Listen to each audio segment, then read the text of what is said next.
अंतर आना चाहिए। आज के टाइम में सभी जो बच्चे हैं ना, उनको प्रेजेंट और पास्ट और फ्यूचर इनके बारे में पता होना चाहिए। अब प्रेजेंट है ना, प्रेजेंट के कितने पार्ट है? 1 2 3 4। मैं जाता हूं, आई गो। मैं जा रहा हूं, आई एम गोइंग।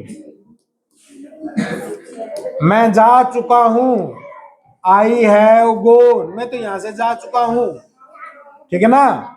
और मैं उसमें लगेगा आई हैव बीन गोइंग, इसका प्रयोग होगा। आगे सिंस या वो लगा दो, बस विवाद नहीं। पास में मैं गया पहले ही आएगा, मैं गया या मैंने लिखा, मैंने देखा, ठीक है ना। तो ये आ जाएगा आई सा। क्या आ जाएगा? ऐसा। अच्छा, वे हंस रहे थे, they were laughing, LAUGHING, they were laughing. दूसरे क्या करेंगे? मैं जाऊंगा, आई शैल गो, आई शैल गो। वे पढ़ रहे होंगे, दे विल बी रीडिंग। अब बच्चे यदि प्रैक्टिस करोगे ना, आप दो दो वाक्य ले लो, इनके दो दो वाक्य। ये पहला टेंस है प्रेजेंट इंडेफिनिट, तो इसका क्या रहेगा? इसमें सिर्फ एक ही बात देखनी है कि यदि सिंगुलर है तो आप वर्ब की पहली फॉर्म के साथ एस या ईएस लगाओगे, और बहुवचन है तो आप वर्ब की फर्स्ट फॉर्म लगाओगे। बस यही बात देखना है। नहीं वाला वाक्य आ जाए एक वचन में, डज नॉट, और यदि बहुवचन है तो डू नॉट। कितने वाक्य बना लो, ये स्ट्रक्चर रहेगा। पीछे आवाज आ रही है भाई। एक वचन में एस या एस, बहुवचन में कुछ नहीं लगाना है। मैं जाता हूं, आई को बहुवचन में लेंगे, आई गो। मैं नहीं जाता हूं, आई डू नॉट गो। क्या मैं जाता हूं? डू आई गो। दूसरा है प्रेजेंट कंटिन्यूस। इसकी एक ही बात है कि वाक्य में इज एम आर लगाओ, और वर्ब की जो पहली फॉर्म है उसके साथ आईएनजी। इज कहा? एक वचन में। एम कहा? आई के साथ। आर कहा? बहुवचन में। आर कहा? बहुवचन में। आर और वर्ब की फर्स्ट फॉर्म के साथ आइए। वे खेल रहे हैं, तो वे प्लूरल है, आर आ जाएगा। वर्ब क्या है? प्ले, और साथ में क्या लग जाएगा?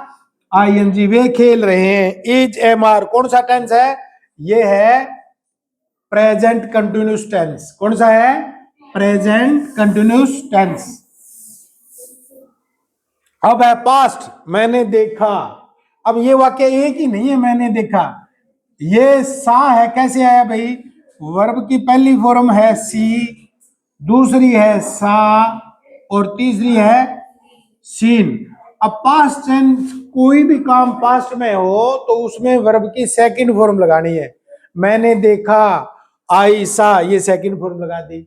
मैंने नहीं देखा, आई डिड नॉट, फिर पहली फॉर्म आ जाएगी सी, आई डिड नॉट सी आ जाएगा। इसी तरह फ्यूचर में आप शैल लगाओगे और वर्ब की फर्स्ट फॉर्म लगाओगे। आई शैल गो, पहली फॉर्म है, मैं जाऊंगा। मैं पढ़ूंगा, आई विल रीड। मैं खेलूंगा, आई शैल प्ले, या आई विल भी लगा दे तो काम चल जाएगा। वे खेल लेंगे, दे विल प्ले, है कि नहीं? सारे में शैल विल और वर्ब की पहली फॉर्म लगा दो। यदि कंटिन्यूस है, यदि फ्यूचर कंटिन्यूस आ जाएगा तो हम क्या लगाएंगे? शैल विल तो आपको लगाना ही लगाना है, शैल विल। परंतु ऐड क्या करना है? बी। ऐड क्या करना है? बी, और वर्ब की फर्स्ट फॉर्म के साथ आईएनजी। वे पढ़ रहे होंगे, दे विल बी रीडिंग। अब ये होता कहां है? आप कहीं बाहर जा रहे हो, कि हमारा बच्चा पता नहीं क्या कर रहा होगा, तो वो कहते हाँ अब क्या, अब तो टाइम हो गया पढ़ने का, वह पढ़ रहा होगा, इस तरह बोला जाता है। ठीक है ना। तो सभी बच्चे हैं, कल होमवर्क तुम्हारे लिए ये है, प्रेजेंट के 4 वाक्य कोई भी बना के लाना है, पास्ट के कोई भी 4 वाक्य बना के लाने हैं, फ्यूचर के कोई भी 4 वाक्य, सभी सभी दोनों कक्षाओं के लिए है, 4 वाक्य बना के लाने हैं, पर नेगेटिव भी इंटरोगेटिव बना लोगे। ठीक है भाई, थैंक यू।